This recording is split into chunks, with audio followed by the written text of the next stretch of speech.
You're about to watch a podcast with myself and Matt Diamante. He's an SEO agency owner and an SEO expert known for his amazing SEO content. His agency is called Hey Tony, and in this episode, we will go over a bunch of SEO talk, insights, and Matt will also dive into some winning strategies. Enjoy. Matt, thank you so much for making the time today. I really appreciate it. I came across your page. You have your own agency. You create valuable content that's just really awesome. I enjoyed it so much. Please tell me a little bit about yourself, how you started your own agency, and how you got into this digital world. First of all, thank you for having me. So I got started with my agency. I actually started my agency by accident. I was a freelancer. I had too many clients, and that led me to have to hire somebody, which, if you've never done before, is a very scary thing. You're like, I need to take this money that I'm making and give it to somebody else so I don't have to work as much. And it's a scary process, but that's really how I started my agency. That was back in 2017, I believe. And since then, we've just been growing, shrinking, in terms of clients, in terms of revenue. But what really kind of set me apart was in 2023, my agency was struggling up until that point. So this is early 2023, let's say late 2022.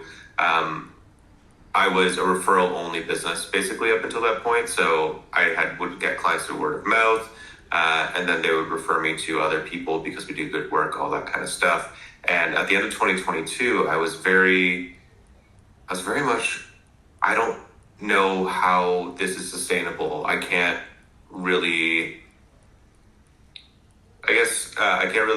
look into the future and see, okay, we're going to have X amount of clients. I need X amount of staff, all that kind of stuff. Yeah. So I was like, I need to have a tap that I can turn on to get more clients. I don't want to do cold calls, cold emails, all that kind of stuff. It's very annoying. I get those emails every day. And if you run a small business, you probably get those emails every day too, saying, hey, I can help you with SEO. I can help you rank higher on Google, or buy these backlinks. I can get you featured on these sites. And I didn't want to be that. So I started posting on Instagram and TikTok every single day. I committed to doing it for a year, and I'm still doing it now. And there was some highs and lows with that as well, but things have worked out. And now I went from a staff of 3 or a team of 3 to now we're a team of 13, 14. It's absolutely wild. Congratulations. That's really awesome. Thank you. And would you say referrals is the best, word of mouth and referrals is the best, I would say, marketing out there?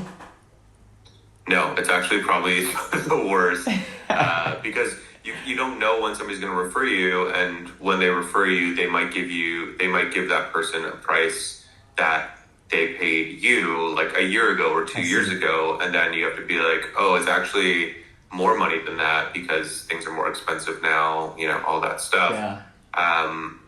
And you don't know when you're going to be getting that next referral.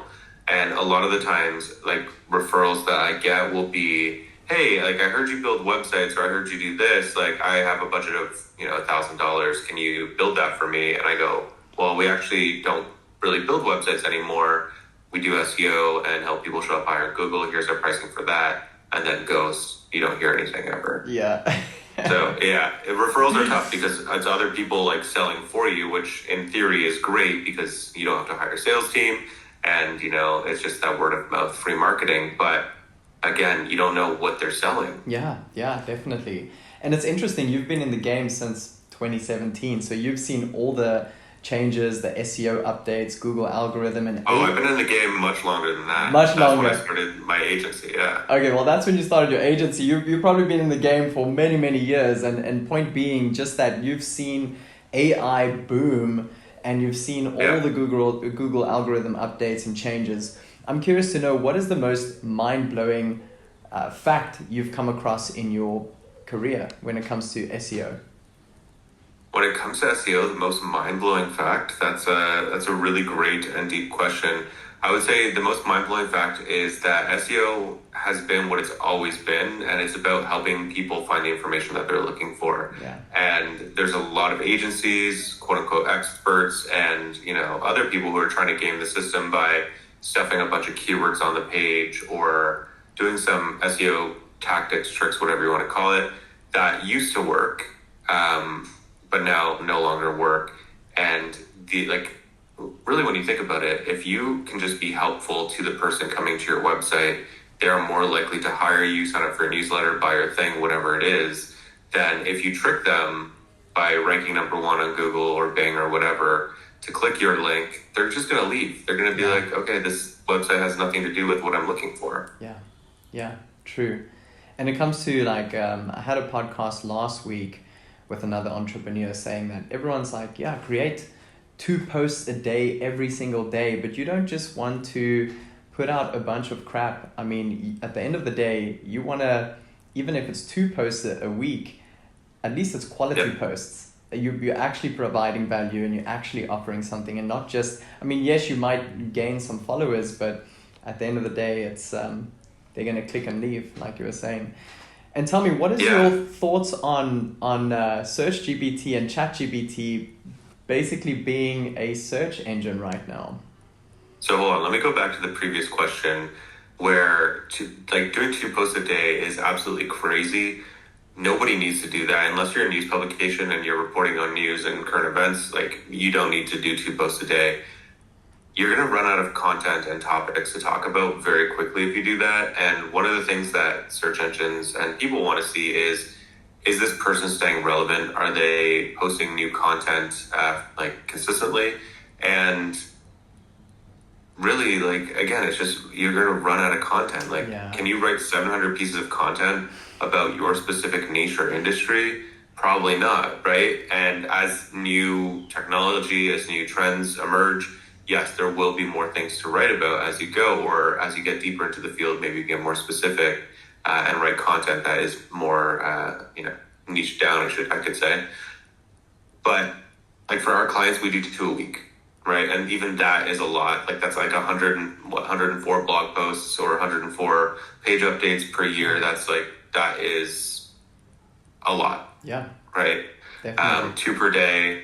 I look at that and I'm like, this person's just trying to spam Google and trying to, rank for a bunch of keywords, which is not going to work. So just getting into the AI side of things before we talk about Search GPT and, all the AI search results, really AI coming out, it's been a year and a half, 2 years at this point, where we really have AI that is useful, ChatGPT or Claude or whatever it might be, useful to actually create new content, but it's not 100% useful because you still need to go in and edit it and all that kind of stuff. And what a lot of people are doing is just putting in prompts into one of these AIs and getting a piece of content, copy pasting that onto their website, publishing it, and saying, hey, look at all the content I'm publishing. This is really great. This is this is so easy to do. It takes me 20 minutes, it takes me an hour. But in reality, you need to go in and edit that content. Google has really been pushing their EEAT, their recommendations or guidelines, I should say. Yes. And you really do need to do that. Add in your own expertise, add in your own experience, right? Google is so much smarter today. What's that? Google is so much smarter today. You're right. Yeah, I mean, it is, but it isn't at the same time. There's certain things that you could do that, not to trick the algorithm, but to, push it in your favor, getting backlinks or getting the same backlinks as your competitors have, stuff like that. But it is getting smarter. But when you think about it, Google has 90% of the search market right now. And that's a lot of searches. There's billions of searches, is it per day? Yeah. Billions of searches a day happening. Yeah. And how do they go through all of that information with their algorithm updates and make sure that nobody's gaming the system? Yeah, it's crazy. Right? Definitely. I mean, I'm still new in SEO, so I've heard about keyword stuffing and just buying a bunch of backlinks and how that can actually really affect your ranking. But it's mind-blowing how Google is no longer the only search engine out there. I see everyone is creating content on SearchGPT and ChatGPT being these large language models that you can now rank on. What is your thoughts on that? So I think that it will have more of an impact and maybe to steal some market share away from Google. But again, Google has their own AI search results. So why is somebody going to go to ChatGPT or to another, AI and use that as their default search engine? This really comes back to branding, right? You don't say, oh, ChatGPT that or Bing that. You say, go Google that, go look that up. So I think it's going to take a lot of time and effort to make a small dent in Google's search market share. Yeah, I agree. And I see you making a lot of content, just providing value, showcasing some insights and tools. Are there any AI tools or software that you would recommend that you use for SEO? Right now, most of the AI tools that we're using is like ChatGPT and Claude. There's some like automation stuff that's not really AI necessarily that we use because a person has to set that up. And I know everything from like Zapier to other services all have, hey, just type in like even like course creators, right? Like I have courses on SEO and, digital marketing, all that kind of stuff. But they'll say, hey, what is your course about? And I'm like, I don't want to go through your stupid AI wizard setup. Like I already have all this stuff. Let me just input it. Same thing with like Zapier. It's like, what do you want your Zap to do? I'm like, I know what I want it to do. Like, go away. Let me do it. I don't want to use the AI to do this. So I do think that there is like a hindrance at some point with AI trying to help you with stuff when you just don't need help. Yeah, true. Very, very true. And everything has an AI feature now, by the way. Oh. And I'm like, we don't need all this AI stuff. And it's very much like a trendy word, AI. Does your tool have AI in it? Yes. Cool. Like everybody's does at this point. And is it useful? Who knows? Maybe it is, maybe it isn't. Yeah, definitely. I mean, I really enjoyed all the social platforms. And now every single social platform has AI integrated. And as a business, if you don't have AI integrated, it's like almost feels like you're being left behind. It's it's odd. Well, one of the things like all these AIs are doing is trying to make content creation easier. I guess one of the things that they're doing. So when you're looking at Instagram or Facebook or TikTok or any of those platforms, like anything that they're doing that they're prompting you to use their AI is to keep people on the platform. So keep that in mind when you're, making any content on any platform, including your website. Like the main purpose is to keep people there. Even with Google, like Google is looking at how long somebody's spending on your site, how long are they staying, are they watching, are they going to multiple pages? If they're doing all of that stuff, then your content's probably better and you're probably going to get ranked higher. Mm-hmm. If they're not doing all of that, content's probably not good. You're probably not answering the question that they're, searching for. Yeah. So just be mindful of that. Not you, but people listening. When using AI to create content, they want people to stay on the platform, so they're going to make it as easy as possible, like the lower the barrier to entry, I should say, to get people making that content. But there's still, oh my God, I use ChatGPT sometimes, like when I'm having a very, very, brain dead day where I can't come up with ideas for content, because I make like all my videos, I come up with the idea, I script them, I film them, I edit them all on the same day, then I publish them. Nice. So if I'm having a day where, my brain's just not working right, and I go to ChatGPT and I say, hey, give me some ideas for videos about SEO that nobody really talks about. It'll give me some ideas, and I'm like, okay, maybe I can go off this, that, whatever. And then I ask it for more specific ideas. Sometimes it's good, sometimes it's not. For the most part, it's not really that great. But where it really fails is to script videos. Mm-hmm. It'll give me like a script for basically like a movie that's saying like, okay, this is the wide shot, you need to zoom in, you need to do this. And I'm like, I already told you that I could film like at my desk with my cell phone. One hand is holding it, so I can't do like a crazy action. I have tripods and stuff I can set up, but Then I'm like, write me a good hook. Here are the top like 20 hooks that I've done, and all these videos have, over 1 million views. I want hooks like this, and like also I'll upload the scripts from those videos to say, here's the formula, here's what works, here's why I'm doing it, and it still can't even come close to creating a piece of content that's so fractured and jumps around. For it to be a good piece of content. I've realized that as well. ChatGPT wants you to put on a whole costume and a whole show. It's not really and in some cases, you need to do that, but in most cases, it's like wildly wrong. Yeah, I've experienced that myself as well.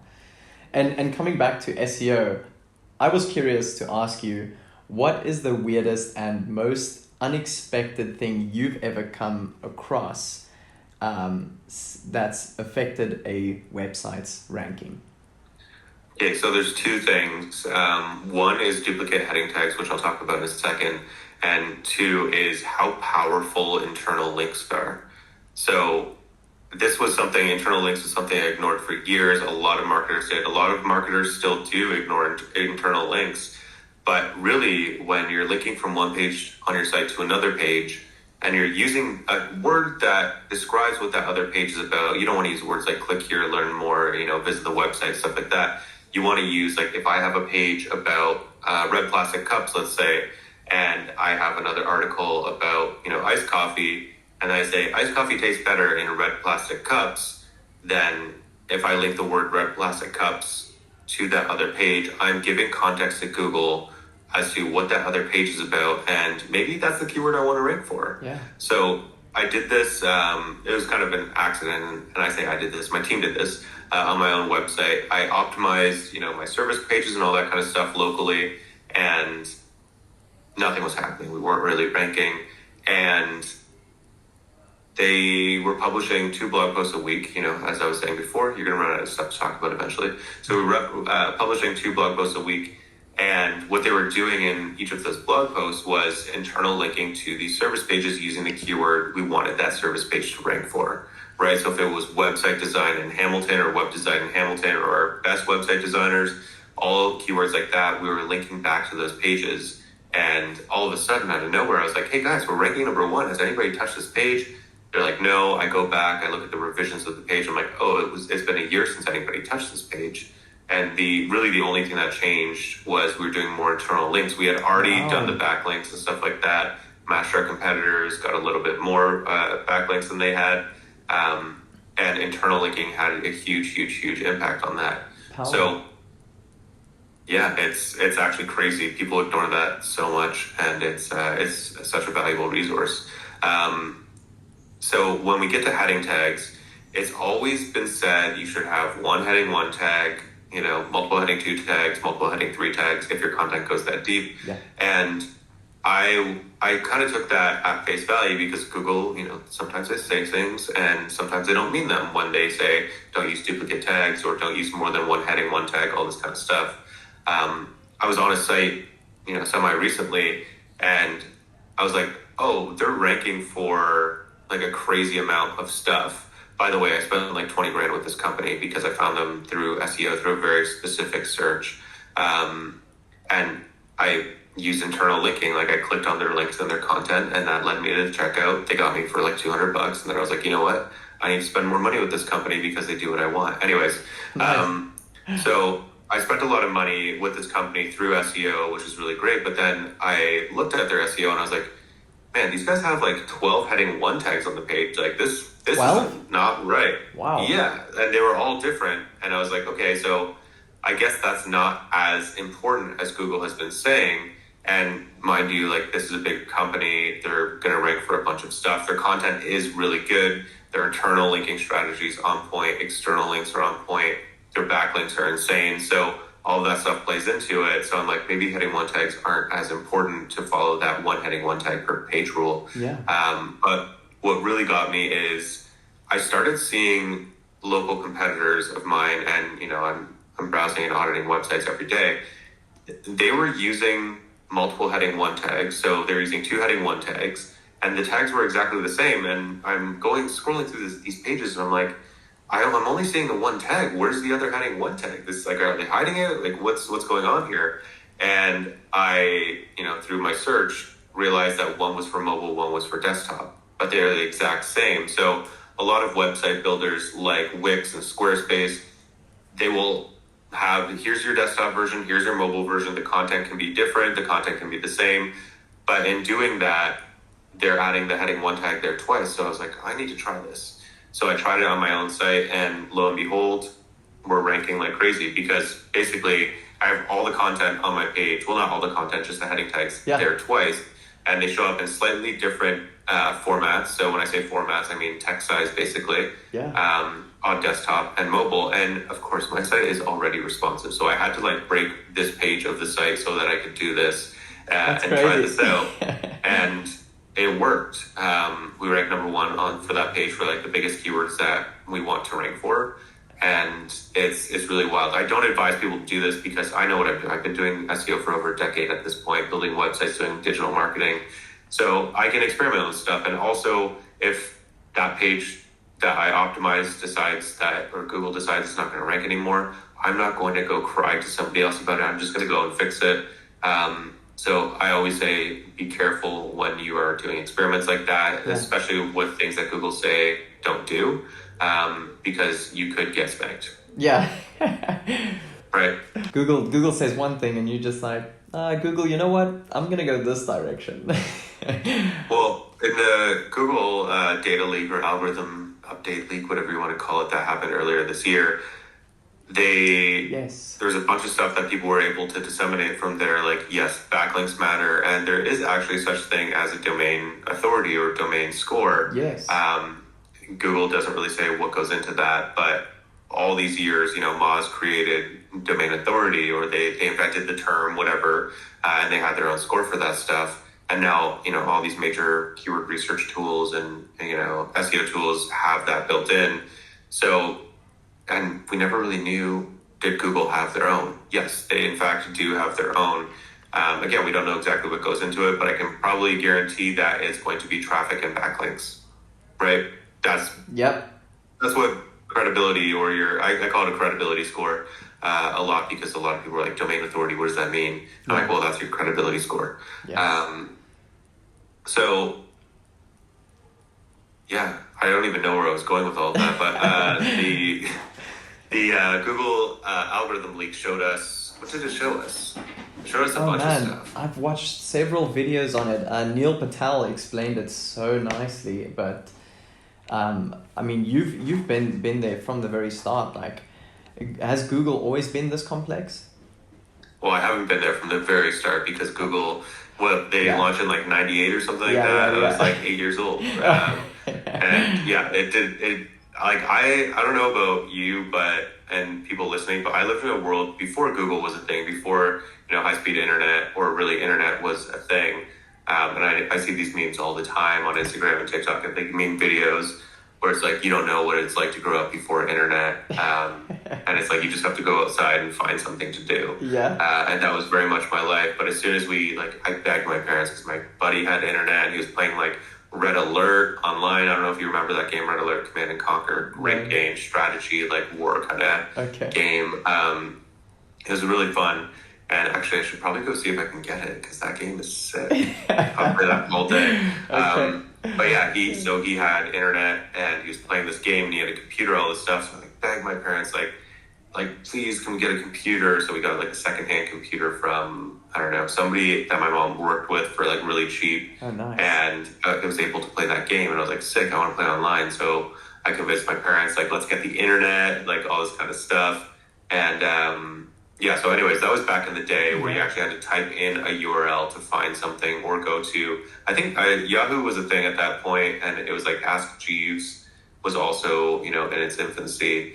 There wasn't really much search happening at the time. So when I first got involved with SEO, it was actually, I was in school for advertising and marketing communications management, which gears you to be a account person, basically. It shows you how to do a little bit of every single job, so that if you're asking a graphic designer, hey, can you do this for me? Like, is it a big ask? Is it a small ask?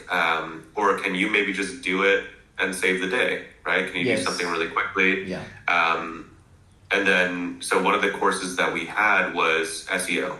I think I had 2 or 3 of those over 3 years. I'm not quite sure, but I fell in love with SEO at that point. I was like, whoa, you can actually like do things to show up higher on Google. This is really great. That's cool. And my one teacher actually hired me to work at his agency between my second and third year to do SEO and social media stuff. This was around what, 20?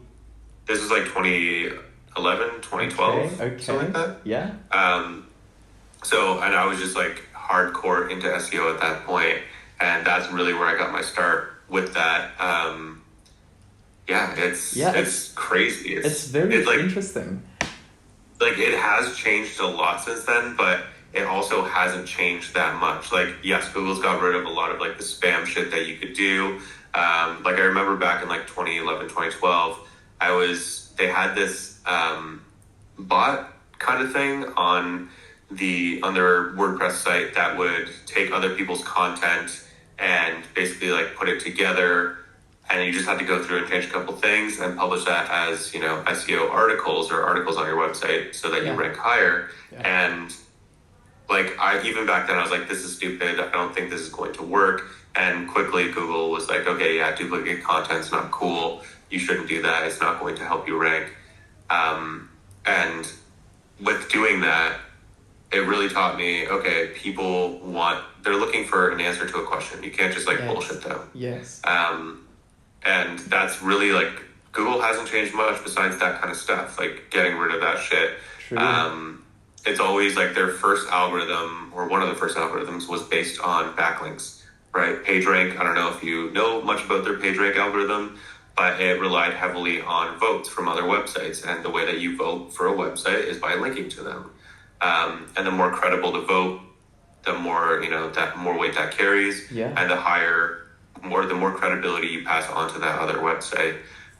So it's been the same thing. Like if you get like a link from CNN or New York Times, I know people can buy links on MSN.com now, so I don't think they're as useful.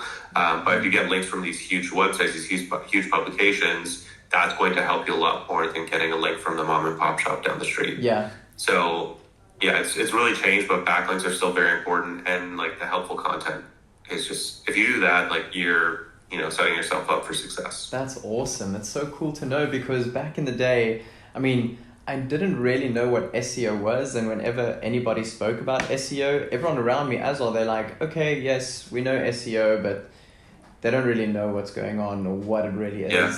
And now, 2024, end of 2024, it's like everyone knows search engine optimization and everyone is a SEO expert, but not many people can actually get it right.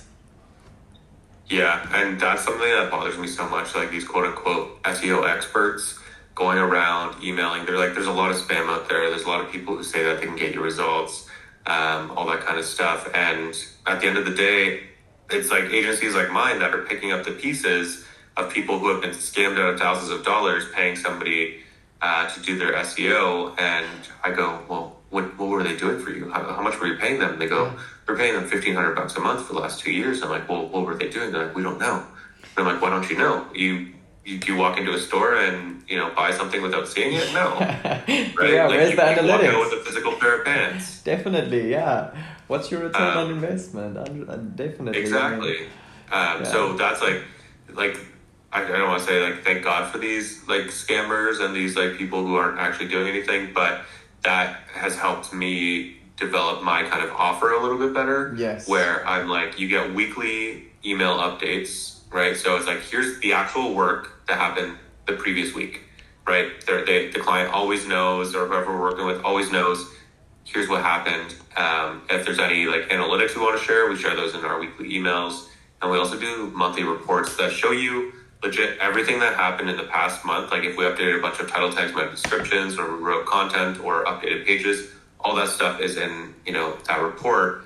But then we also, this is something that a lot of marketers do, they'll change the goalposts. They'll be like, oh yeah, we're getting a lot of clicks this month. Like clicks are up 100%. And then the next month they're like, oh, we're not talking about clicks anymore. We're going to talk about impressions. We're going to talk about time spent on page. And you're like, well, how many clicks did we get? They're like, oh, that's down, but these numbers are up. These numbers are better. And you're like, what? Wait, why? What happened to the clicks? I thought you said clicks were the most important thing. Now you're saying time spent on page is the most important? Like, that doesn't make any sense. Yeah, definitely.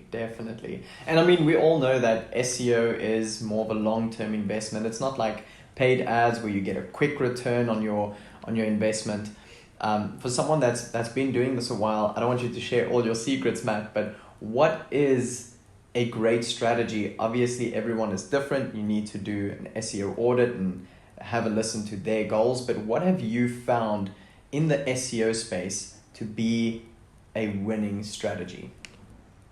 I mean, if you follow me on social media anywhere, I give away 100% of my strategies. Not all in the same video because people won't watch a video that's like an hour long, but like in smaller pieces, 30 seconds to a minute and a half at a time. But basically the secret to a good SEO strategy is you have to go after the keywords other people aren't going after, at least at the beginning, because if big companies or other local companies, whatever it is, are ignoring those keywords, they're much easier to rank for. You can make those your main keywords on your page, try ranking for those, and as you start getting more traffic to your website, this is something a lot of businesses and people don't understand, is Google isn't just going to let you rank for the number one keyword that's getting 10,000 people searching that a month. They're not just going to go from like, hey, you're a brand new site, here's 10,000 visitors a month. They're not going to do that. They probably have a bunch of reasons to do that, but one of them could be that your server probably can't handle that many people, right? I've been in situations before, actually, side story. I used to run a publication, and when we first started it, we were getting like 30,000 visitors a month, which was fantastic. It was great, but we had investors, and they're like, you need more traffic, we need to make more money because you're not even making enough money to pay us back. It was like 6 months later, we figured out how to make like articles, like blog posts, basically go viral on Facebook. So we went from 30,000 visitors a month to 4 million visitors a month. And that crashed the server, that crashed, a whole bunch of stuff. We were like number one on the Reddit, like For You page, whatever they call that. Like that's just the regular, when you log into Reddit. We were like number one on there for a couple of days with like different articles and stuff like that. And like the Reddit hug of death is a true thing.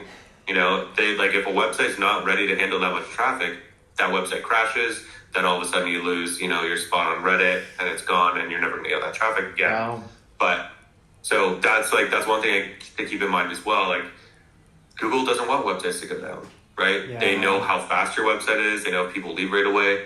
So when you're looking at keywords, don't try to go after that 10,000, 20, or 100,000 volume monthly keyword. You're never going to rank for that. Google's not going to let you. You don't have the trust and authority to do that, or credibility, I should say.